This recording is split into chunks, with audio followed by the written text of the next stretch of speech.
오늘도 제 옆에는 김혜진 약사님 자리에 계십니다. 안녕하세요. 예, 분위기를 좀 가볍게 전환하려고요. 일단 이야기를 진행하고자 합니다. 항상 얘기하는 부분입니다만 건기식 관련한 내용입니다. 네. 최근에 저희 약사공론 매체에서도 다른 내용인데요. 모 건강기능식품 업체가 이제 동영상 플랫폼에 최근에 광고를 제공하고 있습니다. 이제 타깃형 광고라고 말하는 그런 거지요. 예를 들어서 저 같은 경우 제 나이대에 맞는 어떤 제품들, 제 나이대에 맞는 건강기능식품이라든가 기계라든가 혹은 뭐 어떤 서비스들을 추천하는 그런 광고입니다. 그런데 좀 놀랐던 광고가 있어서 저도 좀 기사를 했던 내용인데, 하얀색 가운을 입은 분이, 약사인지는 확인이 되지 않았습니다만 하얀색 가운을 입은 분이 약국을 배경으로 약국에서 팔지 않는 다이어트용 건기식을 파는 이런 광고가 있어서 네. 해당 업체에 문의를 했습니다만 해당 업체에서 아예 답변 의지를 사실상 없다고 볼 정도로, 심지어는 본사 전화번호도 가르쳐 주지 않고요. 메일로 요청을 드리거나 혹은 상담사한테 요청을 드려도 그냥 메일로 전달하라라는 답변만을 받았습니다. 사실 이 건기식 문제는 약국에서는 좀 어찌 보면 좀 아픈 손가락이기도 합니다만, 네. 일단 김 약사님께서 운영 중인 약국에는 네. 일단 건기식이 어느 정도 있는지요? 저는 사실 다른 약국에 비해서는 건기식의 비율이 조금 적은 편이기는 해요. OEM 제품이 나쁘다는 건 아니지만 약간 손이 좀 덜 가서 OEM 제품을 쓰지 않는 편이라, 그러다 보니 자연스럽게 건기식도 좀 많이 줄어들고, 그래서 건기식이 다른 분들에 비해서는 비율이 좀 적은 편이기는 하지만, 그래도 이제 일반 의약품에 비해서 확실히 건기식이 훨씬 더 어떤 함량 비율이 높다던가 아니면은 훨씬 더 효능이 더 높게 나타나는 그런 군도 분명히 있습니다. 대표적으로 이제 유산균이라든가 오메가3라든가 코엔자임 Q10 같은 경우에는 의약품으로 허가나 있는 거는 5ml밖에 안 되지만 건기식으로는 100ml까지 저희가 복용을 하고 있죠. 그런 차이가 있기 때문에 그러한 제품들로는 또 건기식의 비중이 높은 편이에요. 예, 그래서 사실 약국에서 요새도 많이 시급하고 있습니다만 이 건기식이라는 것 자체가 약국에 사실 그렇게까지 사랑받지 못하는 게 사실이지요. 그런 사이에 인터넷 내에서는 최근에 건기식의 과장 광고 그리고 허위 광고에 대한 일종의 비난 여론, 그리고 약업계 내부에서도 비판 여론이 좀 일고 있습니다. 네. 이게 광고가 특히 이제 문제가 되는데, 혹시 광고 보신 적 있으신지요? 아까 말씀하신 그 광고를 저희 약소사에서도 한번 이슈가 됐었어요. 그래서 찾아봤어요. 가운을 입은 남자분이 예, 약을 판다기보다 그 약이 좋다라고 이제 막 예, 얘기를 이야기를 하시는 하죠. 그 내용인데, 실제 약국이더라고요, 배경이. 예, 예, 그래서 이제 그렇습니다. 저희들은 농담으로 이 약국 어딘지 찾아라. 이거를 찍게 허락을 해줬냐? 아니면은 몰래 가서 찍은 것이냐? 알아봐야겠다라고 이제 농담으로 이렇게 이야기를 한 적이 있었는데, 이게 다른 사람이 볼 때는 분명히 약사가 권하는 걸로 볼 수가 있거든요. 예, 굉장히 문제가 될 수 있는 문제고요. 그리고 실제 제가 이제 옛날에 들은 바에 의하면 전체적인 건기식 시장이 엄청나게 예, 큰데 그죠. 거기서 재구매율이 한 1% 정도밖에 안 된다고 합니다. 그 큰 음, 시장에서. 그래서 이제 그 얘기는 다시 말해서 뭐냐 하면은 건기식 업체에서도 한 번 파는데 주 목적을 두는 거지 좋은 제품을 계속해서 판매를 하는데 목적을 두지 않는다는 거죠. 그래서 그런 식의 광고를 만들지 않나라는 생각도 듭니다. 일단 파는 거에만 목적을 두는 거죠. 그러면 이제 약업계에서 제일 궁금한 질문은 사실은 그렇습니다. 그러면 왜 약도 아니고 건기식이 마치 약의 탈을 쓴 것처럼 나와서 이렇게까지 많은 광고를 하고 있는 것이냐에 대한 질문인데요. 답은 생각보다 쉽게 찾을 수 있습니다. 2018년 6월로 거슬러 올라가는데요. 그 전에 이제 한 생산자분께서, 제조자분이 이제 헌법 소원을 제기를 한 겁니다. 건강기능식품을 사전 심의하는 게 옳아요? 라는 질문인 거죠. 건강기능식품을 사전 심의하면 안 되지 않나요? 라는 질문에서 헌법재판소가 당시 8대1로 사전 심의는 위헌이다라고 이야기를 합니다. 의약품은 사전 심의를 하죠. 현재 제약바이오협회 기준으로는 의약품을 광고하는 경우에는 사전 심의를 하도록 돼 있습니다. 실제로 기업 광고의 경우에도 기업 광고 내에 의약품 등이나 이런 게 들어가서 효능 효과를 이야기할 때는 심의를 받도록 유도하고 있습니다. 이런 상황에서 5월 31일에 사전 심의를 받지 않은 제품을 광고했다 해서 형사처벌을 받지 않는, 즉 벌금형이나 징역이 없는 조치까지 나오게 됩니다. 이 이후부터 실제로 업체에서 과장 광고들이 굉장히 문제가 되기 시작하거든요.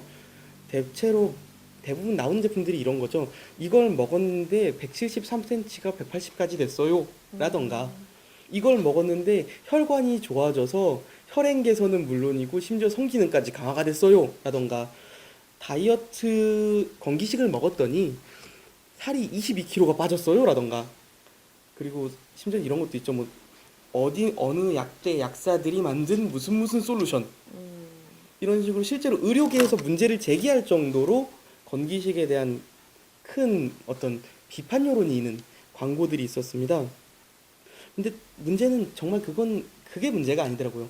광고를 하면 그래 사전 심의를 안 받을 수 있다까지는 식품의 개념이니까 생각할 수 있지만 아직 이제 보건당국이나 이런 곳에서 행정지도 수준에 그치는 경우가 많고 실제로 업무 정지 등을 당했을 때 이를 가름하는 벌금을 내고 다시 활동을 하는 경우 그리고 계정을 다시 바꿔서 예를 들어서 우진 건기식인데 우진 건기식에서 경고를 받아서 더 이상 이 제품을 홍보할 수 없다고 하면은 오진 건기식, 이진 건기식 사실은 이런 식으로 얘기하지만 안에 들어가 있는 제품은 동일한 그쵸. 형태들 예.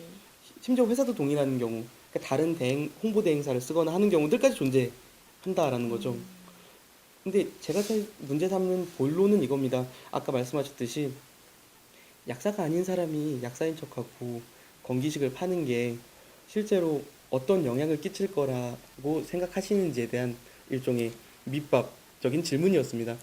약사의 직능에 대한 도전이죠. 어떻게 보면 우리들이 약사의 가운을 입고 약국 내에서 환자분을 대상으로 상담을 하고 그다음에 약품을 권한다는 거는 이게 일반 의약품이고 건기식이고를 떠나서 약사의 어떤 책임이나 지도 하에 그 제품을 권하는 건데 비약사가 약사인 것처럼 행동을 하면서 한다라는 거는 약사의 어떤 그 권한이라고 하기엔 좀 그렇지만 약사가 할 수 있는 그러한 어떤 그 능력에 반하지 않으면서 거기에 이제 편승이 돼가지고 약을 팔려는 목적이잖아요. 그래서 그렇죠. 약사들 입장에서는 아, 내가 여태까지 쌓아온 어떤 컬이나 이런 거에 도전을 받으면서도 그다음에 그런 거에 대해서 쉽게 그냥 이런 게 있네라고 넘어가 버리는 차원에서 그치더라고요. 그래서 아까 말씀하신 것처럼 행정지도 수준에서 그쳤다고 했잖아요. 그러면은 전체적으로는 사실 약사들이 더 거기에 대해서 막 이렇게 대응을 하고 그다음에 거기에 대해서 상의를 해야 된다라고 생각을 했어요. 음, 그래서 저도 이제 그 촬영한 약국을 찾아보자. 그 약사가 진짜가 아닌지 찾아보자. 혹시 진짜 약사가 촬영했다면은 그 사람이 왜 그랬는지를 물어보자. 이런 식으로 이야기를 했던 거예요.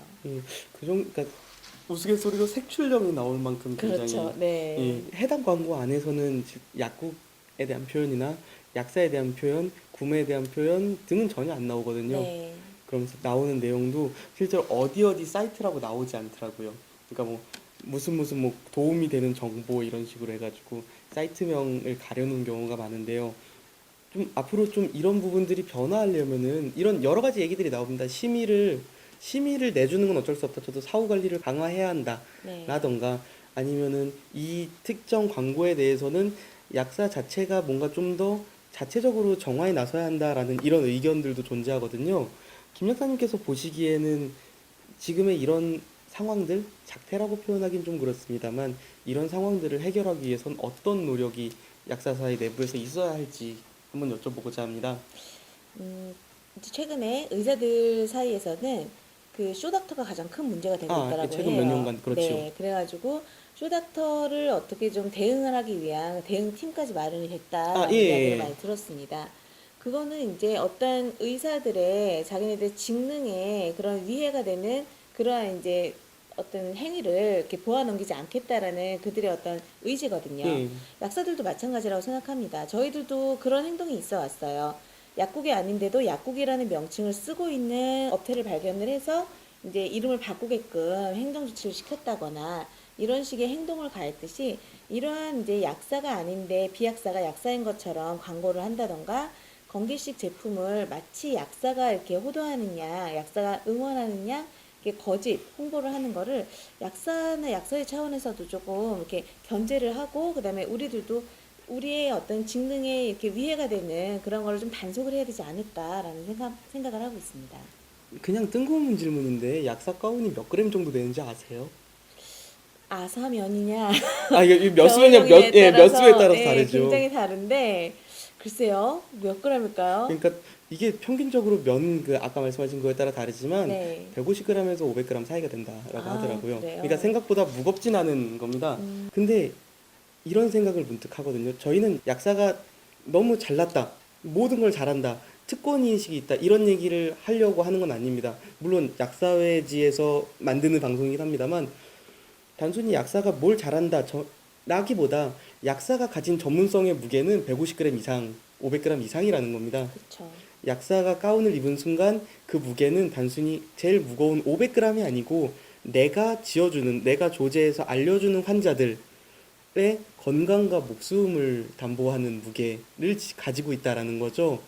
이런 차원에서 봤을 때 그런 전문적인 지식을 가지고 있는 의사분들도 그렇겠습니다만 보건직에서 특히 전문성을 가지고 계신 분들의 뭔가 권위를 무시하거나 혹은 그것들을 가볍게 여기는 행동들이 없어졌으면 하는 바람입니다. 그래야 소비자도 믿고 약품을 살 수 있을 거고 혹은 또 건기식을 살 수 있을 거고요. 그리고 정확한 정보가 약사의 입에서 또 나올 수 있지 않을까 하는 생각입니다. 오늘은 좀 가벼운 내용으로 건기식 이야기를 해봤습니다. 저희 건기식 얘기 요새 많이 하잖아요. 건기식 그만큼 사실 시장이 많이 커지기도 했고 그만큼 약국가에서 건기식을 좀 더 주의 깊게 바라보고 있다라는 뜻이기도 합니다. 오늘은 이렇게 건기식 판매 그리고 광고 그리고 약사사회가 어떻게 해야 할까에 대한 이야기를 저희 나름대로 담아봤습니다. 오늘의 이런 약 어디 없나를 봐주셔서 다시 한번 감사드리고 저기 죄송한데 저기 지금 저 모니터 저거 32인치 쓰시는 분 계시잖아요. 32인치 쓰시는 분 지금 저기 밑에 구독 이거 안 누르셨죠? 안 눌렀어. 예, 선생님 맞아요. 그 선생님 예 누르시면 됩니다. 우스갯소리입니다. 예 오늘의 이런 약 어디 없나 마치겠습니다. 시청해 주셔서 감사드립니다. 감사합니다.